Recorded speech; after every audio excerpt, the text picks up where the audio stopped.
안녕하세요. 맨날 수리합니다. 제가 뭐든지 조금만 불편해도 못 참고 어떻게든 고치거나 새로운 걸 찾아내는 그런 프로 불편러인데요. 이번에는 키보드가 불편해서 총 6개를 구매한 끝에 타협을 보게 됐습니다. 요거는 사실 원래 있던 거고 나머지 5개는 직접 샀네요. 전부 다 한 달 이상 써보면서 제가 느낀 장단점을 하나씩 말씀드릴 테니까 여러분들이 키보드를 구매하시는데 많은 도움이 되셨으면 좋겠습니다. 일단 저는 맨 처음에는 키보드 사이사이에 이렇게 먼지가 끼는 걸 싫어해서 기계식 키보드를 포기를 하고 이런 일반 키보드에 고무 스킨을 덮어서 쓰는 거를 좋아했어요. 하지만 맨 처음에 쓰던 이 키보드는 두 가지가 거슬렸어요. 일단 ESC부터 F12 버튼까지가 이 세로 높이가 좀 낮습니다. 이런 숫자 일반 문자나 숫자 이런 것보다는 높이가 좀 낮죠?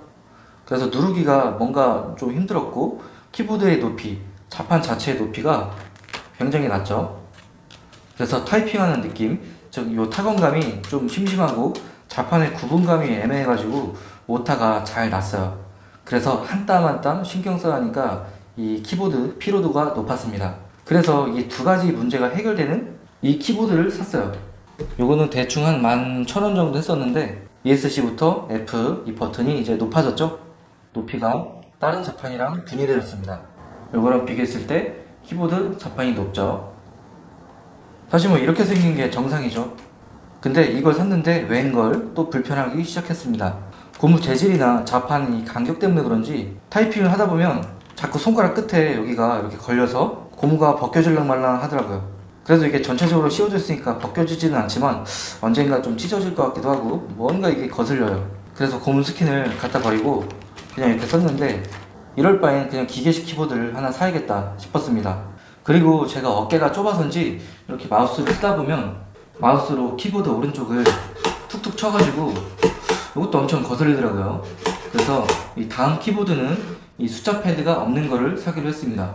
저는 개인적으로 여기를 쓸 일이 잘 없거든요. 참고로 이 숫자 패드가 없는 키보드를 10키리스 키보드라고 합니다. 숫자 10, 10개의 키가 없는 키보드라는 의미입니다. 여튼 그래서 그 다음에는 이 큐센에서 만든 키보드를 샀습니다. 하지만 최대 단점은 말 안해도 아시겠죠? 자판의 프린팅이 죄다 벗겨집니다. 다 이렇게 주로 쓰는 자판들의 키보드가 벗겨졌죠? 그리고 LED 기능을 오프하거나 밝기를 0으로 만들어도 금방 다시 LED가 켜지더라고요.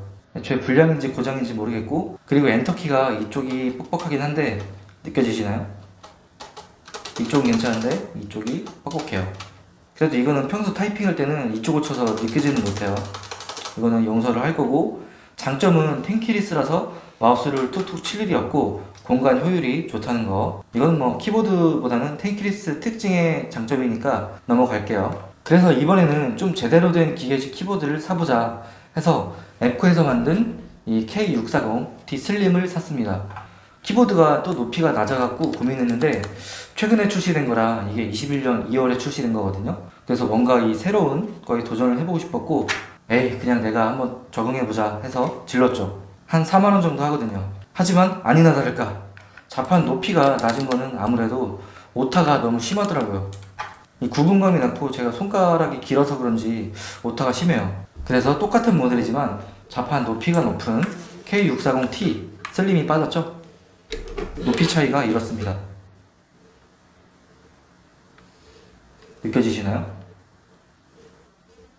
그래서 이제야 광명을 찾은 느낌이었습니다. 모든 게 완벽한 줄 알았죠. 자판 높이도 적당해서 오타도 잘 안 나고 경쾌한 소리도 마음에 들었고요. 잠깐 들어보실게요.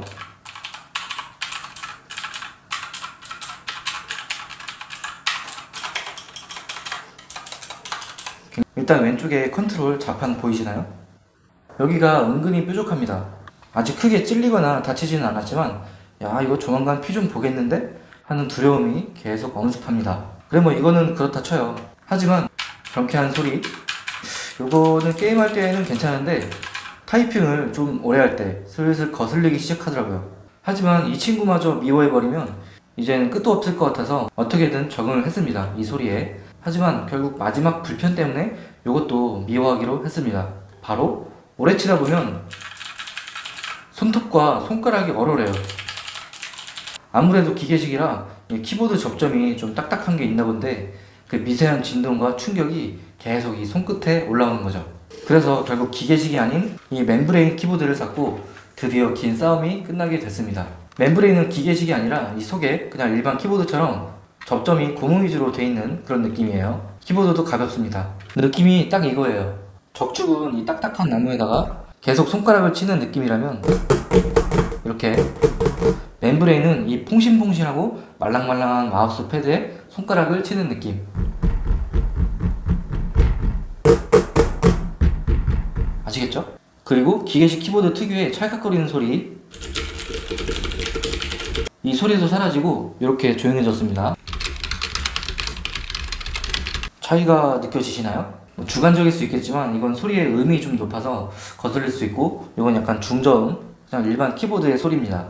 그리고 아까 말씀드렸던 이 뾰족한 부분, 여기가 뾰족하지 않고 둥글둥글해졌습니다. 그리고 여기 뾰족한 부분도 불편했지만 자판 사이드 부분, 여기는 자판 옆이 바로 벼랑이죠. 그래서 새끼손가락을 뭔가 걸칠 수가 없어서 불편했는데, 멤브레인은 이 베젤이 빵 끝에 빵 같은 그런 부분이 생기면서 편해졌습니다.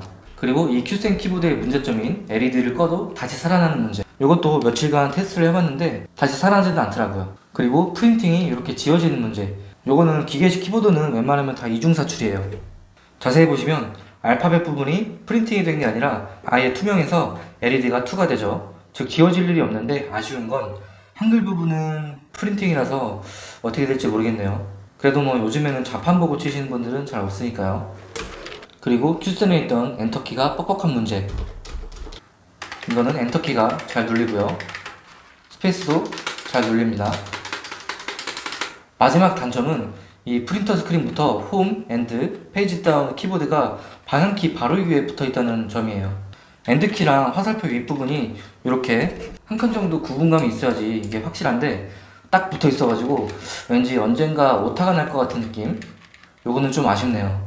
그래도 무엇보다 최대의 장점은 바로 이게 단돈 10,000원이라는 거예요. 날이면 날마다 오는 기회니까 지금 바로 구매하지는 마세요. 이 K640 시리즈는 40,000원, 큐센 키보드는 20,000원 이었는데, 요게 10,000원이면 굉장히 저렴한 거죠. 이런 고급형 키보드도 10,000원인데 같은 값이면 다운 키보드, 요걸 포함해서 지금까지 소개해드린 키보드를 댓글에 다 적어놨으니까 한 번씩 비교해 보시기 바랍니다. 그래서 이 키보드는 조용하기 때문에 사무용으로도 충분하고, LED가 지금은 컴퓨터를 안 꽂았기 때문에 당연히 LED가 불빛이 안 나오는데 LED도 화려하게 켤 수 있으니까 게이밍용으로도 충분하실 것 같습니다.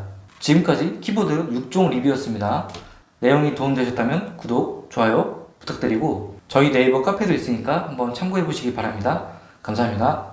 이야, 너를 만나기 위해서 얼마를 쓴 거야?